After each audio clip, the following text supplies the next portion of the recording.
잘 지내고 계시죠? 여러분 사랑하는 박세현 목사님입니다. 저희 로든교회도 이번 주부터 함께 영상으로 예배 드리기로 했습니다. 그래서 저희 영상 예배 명칭을 영적 끈을 잇는 시간 로든교회 삶의 예배라고 정했습니다. 이 영상 예배를 통하여서 저희 삶이 예배가 되고 예배가 곧 삶이 되어진 시간이 되었으면 좋겠어요. 저희가 비록 만나지는 못하지만 이 시간에 함께 영적으로 하나 되어지는 로든교회 되길 소망합니다. 그래서 이 예배 시간에 무엇을 할 것이냐 고민하다가 지금 원래 저희가 계획했던 이 풍성한 삶의 기초 이 책을 가지고 함께 주님의 말씀을 나누도록 하겠습니다. 오늘은 그 첫 번째 시간입니다. 첫 번째 시간으로서 이 풍성한 삶을 시작하면서 이 내용이 무엇이고 우리가 왜 이 풍성한 삶을 공부해야 되는지를 함께 나누도록 하겠습니다. 그래서 오늘 말씀의 제목은 풍성한 삶 물음표가 딱 있고요. 풍성한 삶 느낌표입니다. 자, 하나님께서 우리 한 사람 한 사람을 창조했습니다. 그리고 우리 말고도 이 땅에는 모든 피조물을 창조했습니다. 그것을 이제 부인하시는 분은 한 분도 없을 것 같아요. 그리고 우리 하나님께서 우리를 창조하셨을 때 분명한 목적이 있었습니다. 그 목적이 무엇이었냐면 그것을 네 가지로 말씀드릴 수 있습니다. 그 목적에 관련된 질문인데 제가 읽어드릴게요. 만물의 창조자와 주관자이신 하나님이 우리 인간들을 위해서 우리 모두를 위해서 원래 가지고 계셨던 계획은 무엇이었을까요? 첫 번째로 하나님은 우리 각자가 하나님과 인격적 관계를 갖도록 만드셨습니다. 이 땅에 있는 모든 창조물 중에 유일하게 우리 인간만 하나님과 인격적 관계를 맺을 수 있습니다. 왜냐하면 우리만 인격을 가지고 있기 때문입니다. 이것을 다른 말로 하면 영혼이라고 표현할 수 있습니다. 스바냐 3장 7절 말씀에 이런 말씀이 있습니다. 너희 하나님 여호와가 너희 가운데 계시니 그는 구원을 베푸실 전능자시라. 그가 너로 말미암아 기쁨을 이기지 못하시며 너를 잠잠히 사랑하시며 너로 말미암아 즐거이 부르며 기뻐하시리라 하리라. 아멘. 하나님 우리를 기뻐하신다고 이야기하고 있습니다. 우리를 너무나 사랑하셔서 잠잠히 속 깊게 사랑하시고 우리를 즐거이 부른다고 이야기하고 있습니다. 하나님은 원래 하나님과 우리가 이렇게 친밀한 관계를 맺기 위해서 창조했다는 겁니다. 그리고 하나님과 이 친밀한 관계를 맺은 사람은 하나님이 나 자신을 사랑하기 때문에 자연스럽게 나를 사랑할 수밖에 없습니다. 그래서 하나님이 우리를 창조하신 두 번째 목적은 무엇이었냐면 하나님은 내가 나 자신을 사랑하기를 원하셨습니다. 나를 사랑하기 위해 우리를 창조했다는 거예요. 그래서 마태복음 23장 39절에 보면 둘째도 그와 같으니 내 이웃을 내 몸과 같이 사랑하라 하셨으니 보면 이웃을 사랑하는데 내 몸과 같이 사랑해야 된다고 이야기합니다. 나를 사랑한 만큼 이웃을 사랑할 수 있다는 거예요. 나를 사랑하지 못하는 자는 다른 사람을 사랑할 수 없습니다. 사람은 나 자신을 사랑한 만큼 다른 사람을 사랑할 수밖에 없습니다. 그래서 세 번째 하나님의 계획은 하나님은 내가 내 이웃을 사랑하기를 원하셨습니다. 새 계명을 너희에게 주노니 서로 사랑하라. 내가 너희를 사랑한 것 같이 너희도 서로 사랑하라. 나를 사랑한 것만큼 다른 사람을 사랑하길 원하셨다는 거예요. 서로 사랑하고 서로 위해주면서 한 마음으로 살아가는 것이 하나님의 목적이었습니다. 그런 공동체는 그런 사람들은 자연스럽게 하나님이 창조하신 이 세상을 사랑할 수밖에 없습니다. 그래서 마지막 네 번째 계획은 무엇이었냐면 하나님은 내가 하나님의 세상을 잘 경영하기를 원하셨습니다. 창세기 1장 28절 말씀입니다. 하나님이 그들에게 이르시되 생육하고 번성하여 땅에 충만하라. 땅을 정복하라.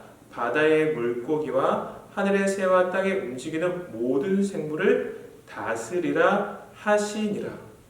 하나님이 땅을 정복하라. 땅에 충만하라. 모든 생물을 다스리라 명령하셨습니다.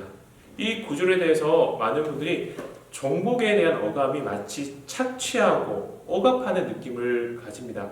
그래서 이것이 마치 우리가 다른 피조물을 내 마음대로 내가 하고 싶은 대로 착취하는 거라고 착각하시는 분도 있는데 그런 의미가 아닙니다. 여기서 이야기하는 정복 무엇이냐면 우리가 마치 회사를 경영하는 것처럼 회사를 경영하는 사람은 이윤을 추구하기 위해서 그 회사를 가장 좋은 회사로 일궈나가길 원합니다. 그렇게 하기를 원하신다는 겁니다. 여기서 이윤이라는 목적만 빼는 거죠. 하나님은 우리 인간을 통하여서 이 땅에 있는 피조물이 가장 아름답게 최고의 가치를 추구하도록 만드셨습니다. 그래서 성경에서 말하는 다스림을 이렇게 표현할 수 있습니다. 성경에서 말하는 다스림이란 다스림의 대상이 된 자가 최고의 가치를 발현할 수 있도록 만드는 것이다. 그래서 이 하나님의 계획을 우리가 이 도표로 표현할 수 있습니다. 인간이 중심에 있습니다. 인간과 하나님이 친밀한 인격적 관계를 맺습니다. 그리고 그 사랑을 받아서 나 자신을 사랑합니다. 나 자신을 사랑한 만큼 이웃을 사랑하고 이 공동체가 하나님이 허락해 준 세상을 사랑하고 경영하게 하길 원하셨다는 거죠. 이것이 원래 하나님이 우리를 향한 계획이었습니다. 그런데 다들 알다시피 이 계획은 깨졌습니다. 이게 두 번째 질문인데요. 우리를 향하신 하나님의 원래 계획은 우리가 위에 네 가지 관계에서 조화롭게 사랑을 주고받으며 행복하게 사는 것이었습니다. 그런데 우리가 살고 있는 세상은 이 네 가지 관계가 모두 깨져버리고 말하는데 그 이유는 무엇입니까? 우리는 이 조화로운 관계를 가지고 살지 못합니다. 하나님은 원래 이 풍성한 삶을 우리 한 사람 한 사람이 누리기 원하셨어요. 그런데 이것이 깨졌단 말입니다. 그 이유는 우리가 본능적으로 삶의 주인이 되어 하나님과 그분이 세우신 삶의 원칙을 무시했기 때문입니다. 이 원칙을 무시해 버린 겁니다. 하나님을 인정하지 않습니다. 하나님을 인정하지 않으니까 나를 향한 절대적인 기준이 무너져 내립니다. 그 결과 나를 어떻게 보냐면 상대적인 기준으로 보게 됩니다. 그러니까 다른 기준과 비교하면서 우리는 서로 우월 의식을 가지고 살아갈 수밖에 없다는 거죠. 그러니까 결과적으로 나를 사랑하는 것 같지만은 나를 진심으로 사랑할 수 없습니다. 나를 진심으로 사랑할 수 없으니까 다른 사람도 사랑할 수 없는 거죠. 그 결과 이 세상에 있는 모든 피조물이 지금 아파하고 있습니다. 이것이 지금 우리가 살아가고 있는 세상의 모습입니다. 어찌 보면 지금 우리가 아파하고 있는 코로나 사태도 결국 이 원리가 깨어졌기 때문에 이 땅에 일어나는 하나의 현상을 볼 수 있습니다. 이것을 도표를 표현해 보면 이 모든 관계가 X자로 깨어져 버린 거죠. 이것을 성경은 죄라고 이야기합니다. 3번 질문인데 성경에서 이야기하는 죄는 단지 양심에 거리끼는 행동을 하거나 사회적 규범이 어긋나는 행위를 하는 것 또는 마음속에 품는 나쁜 생각을 의미하지 않습니다. 그렇다면 성경이 말하는 죄의 본질은 무엇입니까? 이사야서 59장 2절 말씀입니다. 오직 너희 죄악이 너희와 너희 하나님 사이를 갈라놓았고 너희 죄가 그의 얼굴을 가리어서 너희에게서 듣지 않으시게 함이니라. 하나님이 우리의 소리를 듣지 않으신대요. 왜냐하면 이 죄 때문입니다. 우리가 죄를 이해할 때 보통 윤리적인 죄, 사회적인 죄를 많이 이야기합니다. 도둑질을 하거나 살인을 하거나 혹은 간음을 하거나. 그런데 사실 이런 죄들은 근본적인 죄가 있어서 그 죄의 결과로 파생되는 일들입니다. 성경에서 이해한 죄는 무엇이냐면 하나님을 주인의 자리에서 몰아내고 자기가 주인 행세하는 것을 말합니다. 결국 내가 주인이 되어버리니까 하나님이 원래 우리에게 원하셨던 그 풍성한 삶이 다 깨어져 버린 거죠. 그 원리가 완전히 다 무너져 내렸습니다. 그래서 이 땅에는 모든 사람들은 아파하고 있습니다. 고통당하고 있고 진리를 찾고 싶어 하는데 어디서도 진리를 찾을 수가 없습니다. 이것이 지금 우리가 살아가는 현실이라는 거죠. 그런 우리를 하나님은 여전히 사랑하셨습니다. 그리고 이것을 회복하길 원하셨다는 겁니다. 그게 네 번째 질문입니다. 우리는 죄의 문제를 해결하기 위해 나름대로 여러 가지 방법을 쓰지만 가장 중심적인 문제가 해결되지 않는 한 실패할 수밖에 없습니다. 그렇다면 하나님은 이 문제를 어떻게 근본적으로 해결하십니까? 그 근본적인 해결 방법은 바로 하나님의 아들이신 예수 그리스도입니다. 예수 그리스도를 통해 나의 죄의 대가를 지불하게 하셨습니다. 여러분, 이것이 상상이 가십니까? 예수님은 곧 하나님 아버지입니다. 그런데 하나님께서 우리의 죄의 대가를 대신 치러 주셨다는 겁니다. 그 어떤 종교에서도 이러한 이야기를 하지 않습니다. 유일하게 기독교만이 이 이야기를 합니다. 이것은 사실 이해될 수가 없는 이야기입니다. 저도 저의 이성으로는 아직도 이해가 가지 않습니다. 이것을 C.S. 루이스가 작가와 소설책의 비유로 설명했습니다. 작가가 자신의 소설책을 만들었습니다. 그런데 그 소설책의 등장인물들이 지금 안 좋은 결말로 가고 있는 거예요. 그 등장인물들을 너무나 사랑해서 자기가 직접 소설 안에 등장인물로 들어와 버리신 거죠. 여러분, 이거는 상상할 수 없는 일입니다. 이것이 하나님의 해결 방안이었다는 거죠.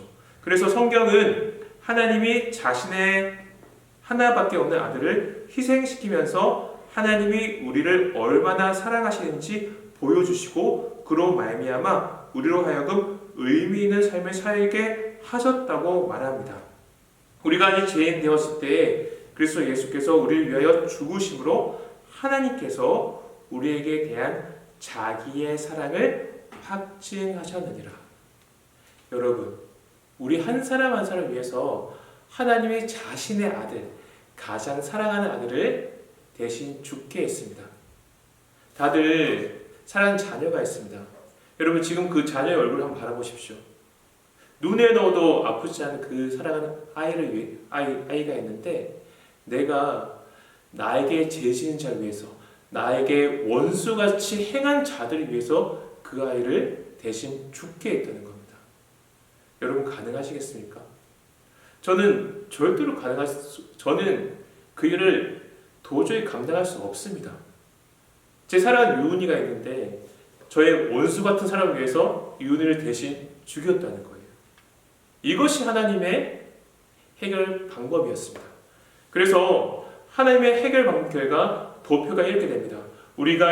나 자신이 있습니다. 우리가 그리스도 안에 있을 때 하나님과의 관계가 회복되고 나 자신과의 관계가 회복되고 그리고 이웃과 세상과의 관계가 회복된다는 거예요. 이것이 바로 우리 기독교가 이야기하는 풍성한 삶입니다. 그래서 우리 기독교는 세례만 받고 하나님께서 주신 축복만 누리면서 사는 그런 종교가 아닙니다. 이 풍성한 삶을 누리면서 점차적으로 주님을 닮아가는 종교입니다. 이것이 제가 이렇게 말씀드렸습니다. 점차적으로 이 삶이 회복되어져 간다는 거죠. 우리는 여전히 이 땅을 밟고 살기 때문에 이 회복의 상태를 완전히 누릴 수가 없습니다. 그러나 한 단계 한 단계 주님의 은혜로 점차적으로 이 도표에서 나오는 이 모습을 회복해 나아간다는 거예요. 이것이 하나님께서 말씀하시는 풍성한 삶이고 우리 기독교가 추구하는 진리입니다. 이 풍성한 삶의 기초책은 무엇이냐면 바로 이 풍성한 삶이 무엇인지 우리가 이 삶을 누리기 위해서는 무엇을 회복하고 무엇을 훈련해야 되는지를 함께 공부하는 훈련 과정입니다. 그러면 이 진리에 대해서 우리는 어떻게 반응해야 할까요? 이 진리를 들었습니다. 이 진리를 들은 사람들은 당연히 반응할 수밖에 없습니다. 그 반응에 대한 질문이 5번째 질문입니다. 하나님이 예수님의 죽으심과 부활하심을 통하여 우리에게 주신 구원의 소식을 듣게 된다면 사람들은 U자를 그리며 인생의 방향을 바꾸게 됩니다. 이것을 회개라고 하는데 이 회개에는 다음과 같은 반응이 포함됩니다. 이 소식을 들은 다음에 나의 인생을 다시 U자를 그리면서 하나님께로 돌아가게 된다는 거죠. 이게 곧 회개입니다. 그래서 회개는 후회가 아니에요.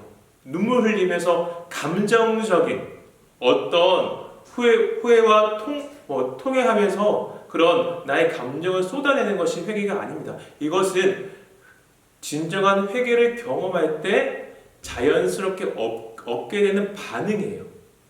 회개가 무엇이냐면 하나님이 내 삶의 중심부에 계시지 않는다는 사실을 먼저 인정하는 것입니다. 나를 바라봐야 되고 먼저 인정해야 돼요. 내가 하나님과 함께하지 않는데, 내가 하나님과 동행하지 않는데 그것을 인정하지 않으면 회복도 없습니다. 먼저 그것을 인정하는 겁니다. 그리고 두 번째로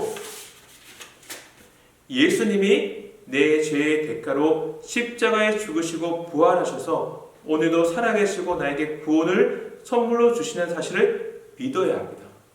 오직 예수님만이 풍성한 삶을 줄 수 있는 유일한 해결책입니다. 그것을 믿는 믿음을 가지면 결국 예수님을 나의 삶에 특별히 앞에 내 관계에서 주인이 되도록 모셔드리는 것을 뜻합니다. 우리가 주님 안에 있을 때, 예수님을 모셔드릴 때 하나님의 통치가 임하는, 하나님의 다스림이 임하는 그런 삶을 살 수 있습니다. 내가 주인이 아니고 인격적으로 하나님께 나의 삶의 주인의 자리를 내어드리고 그분의 통치 안에 살아가게 된다는 거죠. 이것이 풍성한 삶이고 이것이 우리가 추구해 나아가야 되는 삶입니다. 그래서 우리 기독교는 신에게 어떤 것을 구하고 내가 복받기 위한 종교가 아닙니다. 하나님께서 우리에게 허락해 주신 그 풍성한 삶을 기억하면서 주님을 위해서, 주님을 추구하면서 한 발짝 한 발짝 나아가야 되는 것이 바로 우리 기독교의 삶이고 우리가 지금 로덴교회로 함께 모여있는 목적입니다. 여러분 지금 그 삶을 살고 계십니까? 그래서 이 기쁜 소식을 들으신 분들은 5가지 반응을 하게 됩니다. 그것이 6번째 질문입니다. 이러한 기쁜 소식 곧 복음을 들으면 사람들은 보통 5가지 중 1가지 반응을 보입니다. 첫 번째 반응은 예수님이 이미 주인인 사실을 기뻐하는 겁니다. 저 또한 지금 이 기쁜 소식을 여러분에게 전해드리면서 제 마음에 기쁨이 넘칩니다. 저같이 부족한 자, 저같이 연약한 자를 하나님께서 너무나 사랑해 주셔서 이 풍성한 삶을 허락해 주셨습니다. 그게 너무 감사해요. 아마도 지금 영상을 통해서 함께 예배드리는 로덴교회 지체 한 분 한 분도 제 이야기를 듣고 너무나 감사하고 기뻐하실 것 같습니다. 그러나 또 어떤 분들은 예전에 예수님을 열심히 믿으셨어요. 그러다가 지금은 한동안 예수님 믿지 않고 있는 분, 예수님 믿지 않는다고 표현하기 좀 그런데 예수님을 좀 등한시 믿고 예배 자리에 나오지 못하는 분들 분명히 계실 겁니다. 그런 분들은 이 기쁜 소식을 들은 다음에 다시 내가 예수를 믿어야겠다. 하나님께 재헌신하는 반응을 보이게 됩니다. 그것이 두 번째 반응, 예수님께 재헌신하게 되는 거예요. 예배에 나오지 못한 분들은 다시 예배에 나오게 됩니다. 기도를 못하신 분들은 다시 기도하게 되고 말씀을 보지 못하신 분들은 다시 말씀을 보게 된다는 거죠. 아마 이 코로나 사태 때문에 3주간 저희가 함께 예배드리지 못하면서 자연스럽게 말씀과 기도에서 멀어진 분들이 계실 겁니다. 지금 저의 이 소식을 듣고 다시 말씀을 보고 기도하기로 재헌신하시길 부탁드리겠습니다. 세 번째 반응은 무엇이냐면 이 소식을 듣고 예수님을 마음에 모시게 되는 겁니다. 교회에 오래 다녔지만 예수님을 믿지 못하시는 분도 꽤 됩니다.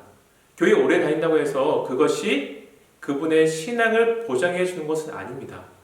내가 말씀을 많이 들었지만 찬송을 많이 했지만 혹은 감정적으로 은혜를 받았다고 느꼈지만 예수님이 누구신지 잘 모르는 분도 분명히 계실 겁니다. 예수님이 누구시고 그분이 허락해 주신 풍성한 삶에 대해서 정확하게 정리가 안 된 분도 분명히 계실 거예요. 아마도 그런 분들은 이 소식을 듣고 다시 예수님을 나의 구주로 모시게 되는 반응을 보이게 됩니다. 그리고 네 번째 반응은 예수님을 더 알기 원한다는 거예요. 좋아요. 기쁜 소식이고 예수님이 나에게 정말 풍성한 삶을 허락해 주셨다는 것을 느끼게 됐습니다. 그러나 아직 모르겠어요. 아직 더 알고 싶고 아직 그분을 나의 삶의 주인을 모시기에는 뭔가 2% 부족합니다. 그래서 예수님을 좀 더 알고자 하는 반응을 보이는 분도 계십니다. 그리고 마지막 반응은 무엇이냐면 이것은 하나님께서 주신 선물입니다. 선물이기 때문에 인간의 입장에서는 그 선물을 거절할 수도 있습니다. 예수님을 거절하는 반응이 바로 5번째 반응입니다. 이건 아마도 교회 밖에 있는 불신자들의 반응일 겁니다. 제가 생각하기에 저희 로덴교회 지체 여러분들은 첫 번째 아니면 두 번째 반응을 보이실 것 같아요. 아마도 세 번째 반응이나 네 번째 반응을 보이시는 분도 계실 겁니다. 5번째 반응은 그래도 저희가 다 교회 안에 있지 않습니까? 교회 안에서 함께 예배드리고 말씀을 듣고 기도하는 분들이기 때문에 5번째 반응은 아마 없을 것 같아요. 그런데 이 반응이 아주 중요합니다. 왜냐하면 이 반응이 곧 지금 나의 영적 상태를 정직하게 보여주기 때문입니다. 그래서 제가 오늘 미션을 이렇게 드렸어요. 이 기쁜 소식을 듣고 나의 반응은 이 5가지 반응 중에 무엇인지를 정직하게 목장 단톡방에 나누고 그 이유를 설명하는 겁니다. 이게 별것 아닌 것 같지만 아주 중요합니다. 왜냐하면 지금 나의 영적 상태를 정직하게 평가할 수 있기 때문입니다. 그리고 이제 목장에서는 그분의 정직한 반응을 보고 우리가 그분이 지금 어떤 상태에 있는지, 영적 상태에 있는지를 알 수가 있습니다. 그분의 상태를 알아야지 우리가 그분에 맞게 도울 수 있는 거죠. 하나님의 성장의 방식은 하나님의 성장의 방식은 무엇이냐면 하나님께서 사랑하시는 공동체를 통하여서 서로 도와주고 서로 위해주면서 함께 성장하는 것이 하나님의 방식입니다. 우리는 로덴교회라는 한 공동체 안에 묶여 있어요. 여러분, 오늘 제가 여러분에게 전해드린 이 소식을 들으시고 정직하게 한번 고민해 보세요. 나는 이 5가지 반응 중에 어떤 반응인가? 그 이유가 무엇인지를 우리 목장원들과 함께 정직하게 나누십시오. 그리고 우리 목장원에서는 그분의 고백을 들으시고 그분에 맞게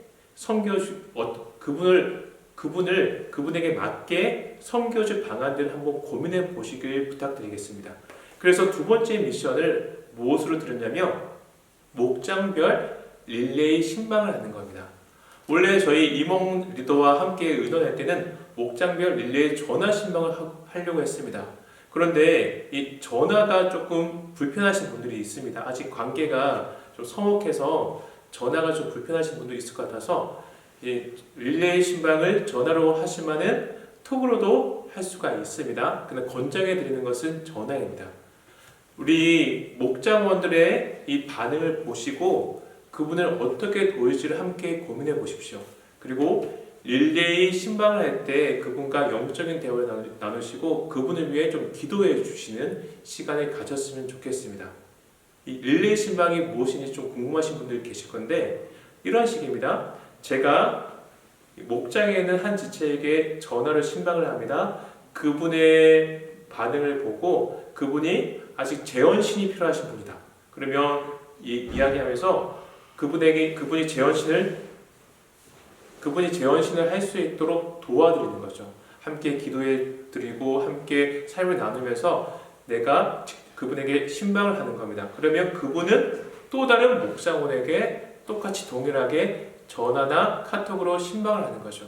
그래서 우리가 이것을 영상통화로도 신방할 수도 있고 전화로도 신방할 수 있고 카톡으로도 신방할 수 있지 않겠습니까? 그것들을 인증샷을 찍어서 저에게 보내주시면 저희가 다음 예배 전에 소개하도록 하겠습니다.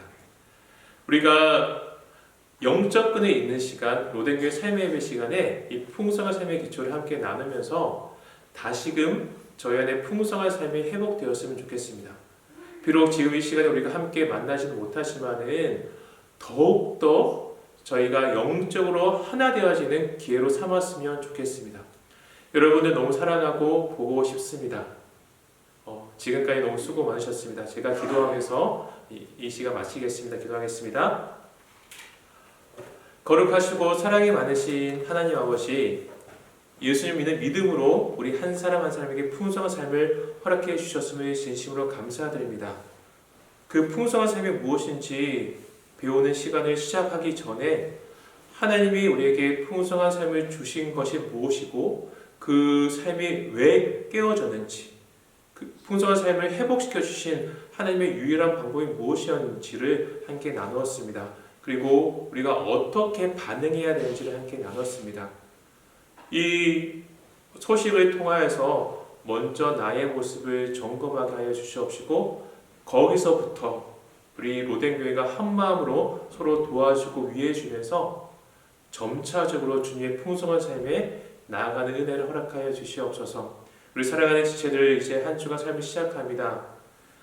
일상으로 돌아갈 것인데 그 일상 속에 지켜보아여 주시고 주의 은혜를 내려주시고 주님께서 불꽃 같은 눈동자로 보살펴 주시옵소서.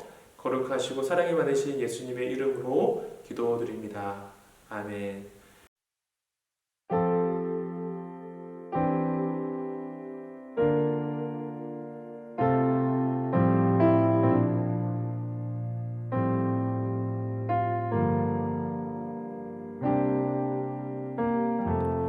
우리의 섬김이 더 낮은 곳으로, 우리의 고백이 더 낮은 곳으로 쓰러져 있는 그들을 향해 당신이 그랬듯 더 낮은 곳으로, 낮은 곳으로 우릴 초대하네. 함께 하자고 말씀하시네. 우리도 예수 그 길을 따라 함께 가길 원하네.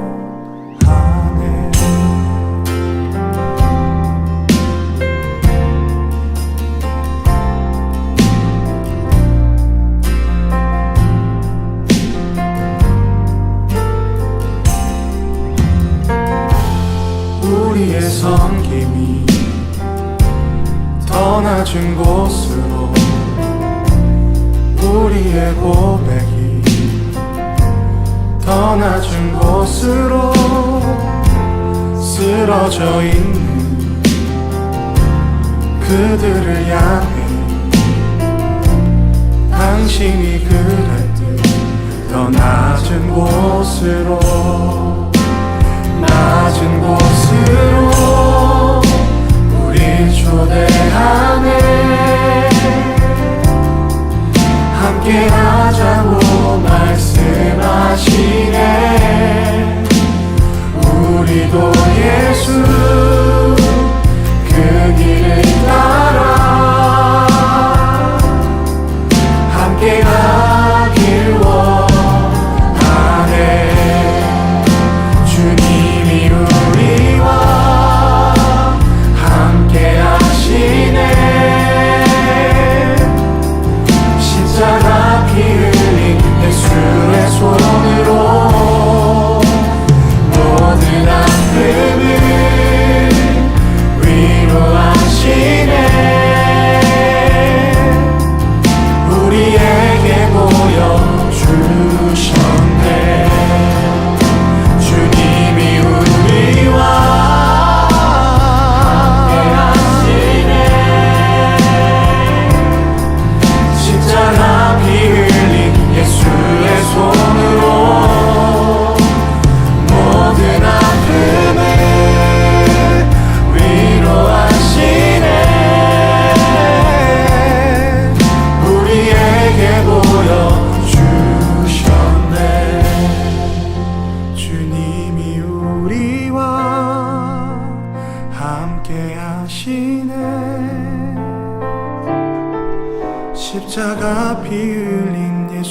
예수의 손으로 모든 아픔을 위로하시네. 우리에게 보여주셨네.